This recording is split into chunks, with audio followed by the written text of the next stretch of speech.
రాష్ట్ర ప్రగతిని దృష్టిలో పెట్టుకొని ముందుకు తీసుకెళ్లే ప్రయత్నం చేస్తాం తప్ప ఈరోజు వాస్తవిక విషయాలను గౌరవ మంత్రి గారు మాజీ మంత్రి గారు చెప్తే బాగుంటుంది. ఎందుకంటే ప్రజలందరికీ కూడా తెలియజేసే ఆలోచన చేసి ముందుకు తీసుకెళ్లాలని కోరుతా ఉన్నాను. హరీష్ రావు గారు ఐ అప్రిషియేట్ శ్రీధర్ బాబు గారు.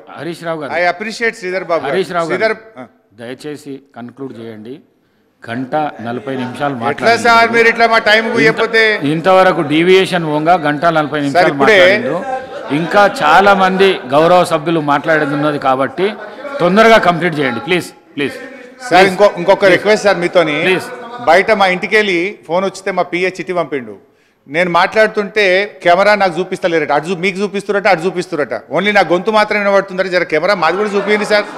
గిట్లనా సార్? కెమెరా కూడా చూపించరా సార్? కెమెరా కూడా ఇప్పుడేనా? గిన్నెలో కూడా వివక్షనేనా సార్? కెమెరా ఓన్లీ మాట వస్తుందట కానీ కెమెరా నేను కనబడతలేనట. చిట్టి వచ్చింది ఇప్పుడే. అంటే 3-4 కెమెరాలు ఉంటాయి, నా ఫేస్ చూపిస్తలేరట. ఓన్లీ గొంతే కనబడుతుందట. కెమెరా ముఖ్యమంత్రి గారు లేకపోతే ఉత్తమన్నా లేకపోతే స్పీకరే కనబడుతుందట.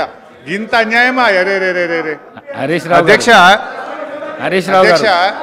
హౌస్ లో ఆ విధంగా ఉండదు సార్. చిట్టి చూపియాలా సార్? చూపియండి, చిట్టి చూపియండి. ఇప్పుడే నాకు చిట్టి వచ్చింది ఇంతకెళ్ళి.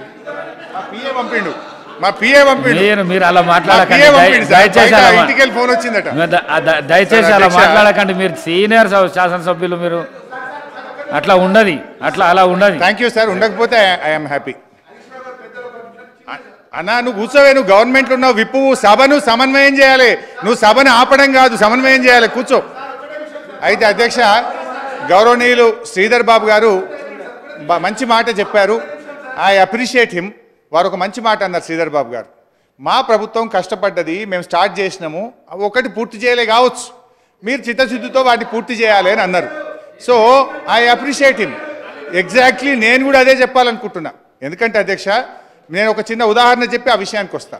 కల్వకుర్తి ప్రాజెక్టు కాంగ్రెస్ ప్రభుత్వ హయాంలో 2728 కోట్లు ఖర్చు పెట్టి 30 ఏళ్ల తర్వాత ఇచ్చిన నీళ్లు 13,000 ఎకరాలు.